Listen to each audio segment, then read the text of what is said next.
সুপ্রিয় শিক্ষার্থী বন্ধুরা, আমি রমেন্দ্রনাথ রায়, প্রভাষক বাংলা, চাঁদপুর কলেজ রূপসা, খুলনা। আজ আমি একাদশ শ্রেণীর জন্য বাংলার প্রথম পত্র থেকে তাহারই পরে মনে কবিতাটি নিয়ে আলোচনা করব। কবিতাটি লিখেছেন সুপ্রিয়া কামাল, বাংলাদেশের বিখ্যাত একজন মহিলা কবি।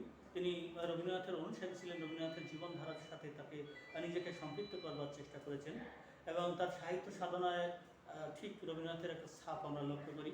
রবীন্দ্রনাথ যেমন ছিলেন প্রকৃতির কবি, তেমনি সুফিয়া কামালও প্রকৃতিকে আরাধনা করেছেন এবং সাহিত্যিক মাত্রেই কবি প্রকৃতিকে আসলে আরাধনা করে। আমরা এই বর্তমান কবিতাটিতে দেখব যে জীবন এবং প্রকৃতি কেমন নিবিড় সম্পর্ক তাদের মধ্যে, এবং আমাদের এই কবিতায় আমাদের কবি কেন সেই প্রকৃতির সাথে সম্পর্কটা অল্প সময়ের জন্য হলেও রাখতে পারছেন না। আমরা তারই পরে মনে কবিতাটি নিয়ে আলোচনা করবি। প্রথমে আমরা দেখব যে এখানে যে এই কবিতাটি একটা সংলাপধর্মী কবিতা এবং এর মধ্যে নাটকীয় একটা গুণ আছে। আমরা দেখি যে সংলাপ বলতে বোঝায় কথোপকথন, একজন কথা বলার পরে আরেকজন কথা বলে। এখানে আমরা ঠিক তাই দেখছি যে কবি ভক্ত কবিকে প্রশ্ন করছে এবং কবি তাকে উত্তর দিচ্ছে। এখন কবিতাটি হচ্ছে এরকমই যে পৃথিবীতে বসন্ত এসে গেছে এবং এই বসন্তকে বন্দনা করে কবি এবং তা শুনে ভক্তজনেরা তৃপ্ত হয়। কিন্তু আজকে আমাদের কবি সেই বসন্তকে বন্দনা করতে পারছেন না। পৃথিবীতে বসন্ত যদিও এসেছে, সেই আশাটা আজকে ব্যর্থ হয়ে যাচ্ছে। কবি ভক্ত কবিকে বলছে, কবি পৃথিবীতে বসন্ত এসেছে, কেন তুমি তাকে বন্দনা করছো না? কবি আজ বলছে, তাই বুঝি আনমনা হয়েছিলেন? উনি বলছেন, তাই কি পৃথিবীতে বসন্ত এসে গেছে, ফুল কি ফুটে এসেছে, আমের মুকুল কি ফুটেছে, সব গাছে গাছে নতুন পাতা গজিয়েছে, সবই যদি হয়ে থাকে? বলছে, হ্যাঁ, তুমি এখনো দেখোনি, এগুলো তো হয়েছে। তখন কবি ভক্ত কবিকে বলছে যে তুমি তারপরেও কেন তাকে বৃথা করে দিচ্ছ? তুমি অবশ্যই বসন্তকে বন্দনা করো এবং সেই বন্দনা শুনে আমরা পরিতৃপ্ত হব। কিন্তু কবি বলছে, আমি অলকের পাথার বেয়ে যখন বসন্ত চলে আসছে, আমি তাকে বন্দনা না করলেও তো সব কিছু হয়েছে। প্রকৃতিতে বসন্তরাজ ঋতুরাজ বসন্ত এসেছে, গাছে গাছে নতুন পাতা গজিয়েছে, ফুল ফুটেছে, পাখিরা গান করছে, সবই তো হয়েছে। আমি না হয় তাকে এবার বন্দনা করলাম না। কবি তার অতীত থেকে আঁকড়ে ধরে এমনভাবে মুহ্যমান হয়ে আছেন যে বর্তমান বসন্তকে তিনি মেনে নিতে পারছেন না।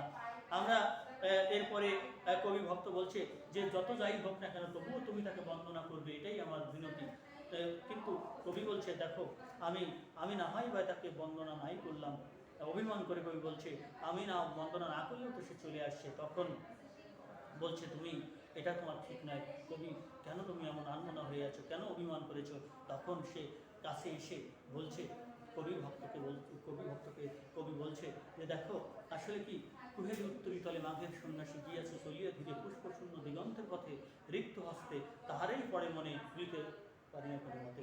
কবি বলতে চাচ্ছেন যে এই অতীতে, এই শীত ঋতুতে আমার প্রিয়জন, তার প্রথম স্বামী নেহাল হোসেন রিক্ত শূন্য ভিখারির মতো, মাঘের সন্ন্যাসীর মতো চলে গিয়েছিল কুয়াশার চাদর মুড়ি দিয়ে সেই না ফেরার দেশে, এবং তাকে তিনি কোনোভাবেই ভুলে যেতে পারছেন না। শীতকে নিয়েই তিনি পড়ে আসেন, কিন্তু বর্তমান পৃথিবীতে বসন্ত এসেছে, সেই বসন্তকে তিনি বর্ণনা করে নিতে পারছেন না। এই যে কবির যে বেদনাময় জীবন এবং তার যে করুণাঘন জীবনের প্রতিচ্ছবি, তা কিন্তু কবিতার মধ্যে ফুটে ওঠে। তাই আমরা যদি কবিতাটা একবার একটু আবৃত্তি করি, তাহলে আরও বিষয়টা বুঝতে পারবো যে কবি আসলে কি বলছেন এবং কবি ভক্তই বা তাকে কি বলছে। হে কবি, নীরব কেন ফাগুন যে এসেছে ধরায়, বসন্তে বলিয়া তুমি লবে নাকি তবে বন্দনায়? এই কথা যখন কবি ভক্ত কবিকে প্রশ্ন করেছে, তখন কবি বলছে, কহিলে স্নিগ্ধ আঁখি তুলি, দক্ষিণ দুয়ার গেছে খুলি, বাতাবি নেবুর ফুল ফুটেছে কি আমের মুকুল, দক্ষিণা সমীর তার গন্ধে গন্ধ হয়েছে কি অধীর আকুল। যখন কবি স্নিগ্ধ আঁখি তুলে বলছে যে আসলে কি এই দক্ষিণ দুয়ার খুলে গেছে, গাছে গাছে ফুল ফুটেছে, সবই হয়েছে, তখন কবি ভক্ত বলছে, এখনো দেখনি তুমি? কহিলাম, কেন কবি আজ এমন উন্মনা তুমি, কোথা তব নবপুষ্প সাজ, কেন তুমি এমন করে আছো? আমরা জানি যে প্রকৃতি আসলে নতুন রূপে যেমন সাজে, কবি ভক্ত মানে প্রকৃতি প্রেমিক মানুষেরাও কিন্তু নিজের গাছ প্রকৃতি থেকে অর্ঘ নিয়ে নিজেকে সুসজ্জিত করে। কিন্তু আজকে কবি কিন্তু আনমনা হয়ে আছেন, কেননা এই শীত ঋতুতে তিনি তার প্রিয়জনকে হারিয়েছিলেন, তাই সেই শীতকে বাদ দিয়ে বর্তমান বসন্তকে তিনি মেনে নিতে পারছেন না। কহিল সে সুদূরে চাহিয়া, অলকের পাথার বাহিয়া, তরিতার এসেছে কি বেজেছে কি আগমনী গান, দেখেছে সে কি আমারে শুনি নাই রাখিনি সন্ধান। বলছে, অলকের পাথার বেয়ে সমুদ্র, অলক বলতে বোঝায় না দেখার যে সমুদ্র, পাথার মানে সমুদ্র, সেই পাথার বেয়ে কিন্তু দক্ষিণে বাতাস চলে আসছে এবং সব কিছু হয়েছে, প্রকৃতি সুসজ্জিত। তাই কবি যদিও তাকে বন্দনা না করে সবই তো হয়েছে, কবি কিন্তু অভিমান করেছে। কহিলা মম কবি রচিয়া লবণা আজ গীতি বসন্ত বন্দনা তবে কণ্ঠে শুনিয়া মোর মিনতি।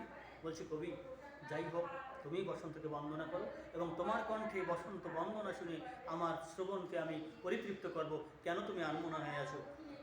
এবার সে কবি উত্তর দিচ্ছে কবি ভক্তকে, কহিলেশ্বর মৃদু মধু স্বরে নাই হলো না হোক এবারে আমারে গাহিতে গান বসন্তরে আনিতে বলিয়া রহেনি সে ভুলে দিত এসে তা ফাগুনি শুনিয়া। বলছে কি, এবার আমি না হয় বসন্তকে বন্দনা করলাম না, কিন্তু বসন্ত বসে থাকেনি, সে তো চলেই আসছে, সবই তো হয়েছে, আমি না হয় এবার তাকে বন্দনা নাই করলাম।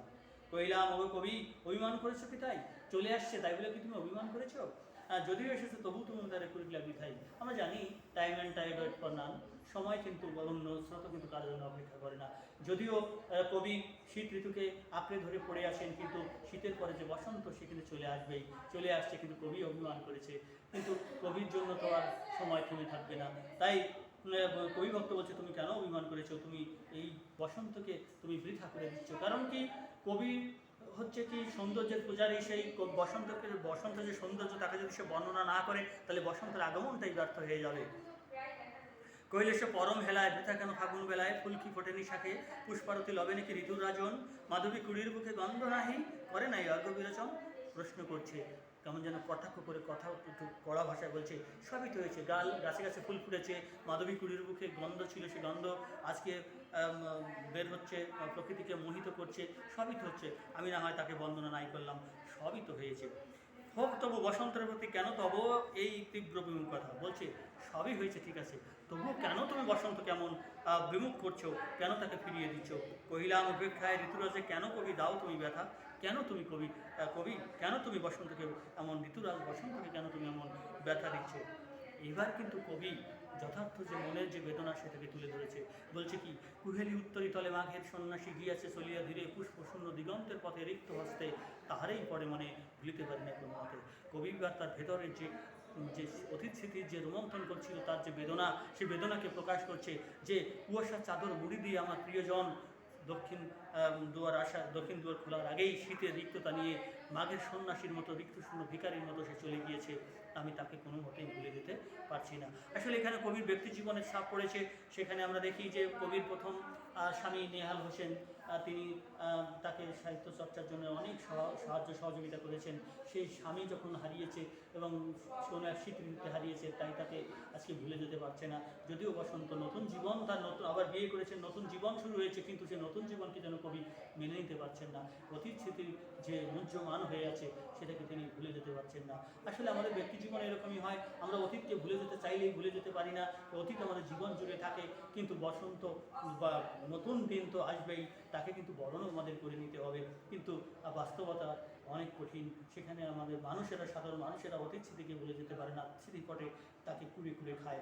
ঠিক তারই একটা চিত্র আমরা এই কবিতায় দেখতে পাই। এই কবিতার সত্যিকার অর্থে তাহারই পরে মনে নামকরণ সার্থক হয়েছে।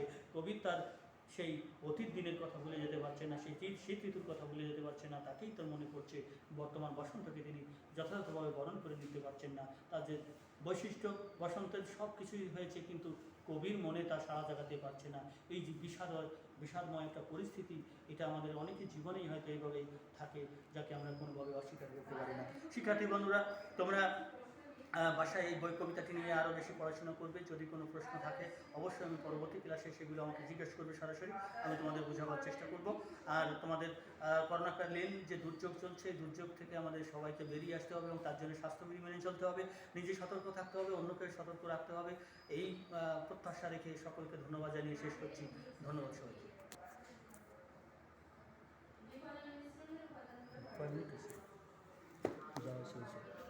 আর ওই ইসির জন্য একটা ছবি নেবেন নাকি?